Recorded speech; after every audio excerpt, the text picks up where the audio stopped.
ഞാൻ പറഞ്ഞത് എനിക്ക് മനസ്സിലായില്ല. എന്താ ആഴ്ച പറഞ്ഞത്? അതായത്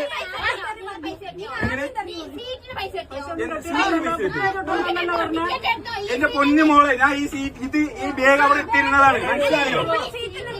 മനസ്സിലായി. ഞാൻ ഇത് അവിടെ ഇട്ടിരുന്നതാണ്. എന്തിനാ പൈസ ഇടുന്നത്? ശരി, നിങ്ങളുടെ സീറ്റ് നിങ്ങൾ മാറി തരുമോ? മാറി തരുമോ? അപ്പൊ മാറി. അത് മതി. ഈ സീറ്റ് എനിക്ക് വേണ്ട. എനിക്ക് ഈ സീറ്റ് വേണ്ട. നിങ്ങളുടെ സീറ്റ് നിങ്ങൾ മാറി തരുമോ? ഓക്കെ, മാറി. അത് മതിയായി. മാറി. നിങ്ങൾ മാറി. നിങ്ങളുടെ സീറ്റ് നിങ്ങൾ മാറുമോ?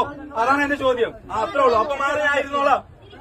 പിന്നെ ശരിക്കും ആ പയ്യൻ പറഞ്ഞതല്ലേ ശരി. സൗജന്യ യാത്രയും വേണം, ബസ്സിൽ മൊത്തത്തിൽ കയറി അങ്ങ് നിറഞ്ഞിരുന്നോളൂ സ്ത്രീകള്.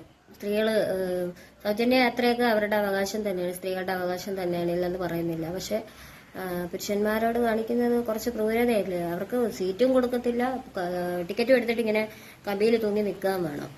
നിങ്ങൾ നിങ്ങളുടെ അഭിപ്രായങ്ങൾ പറയൂ കേട്ടോ ഇത് കേട്ടിട്ട്.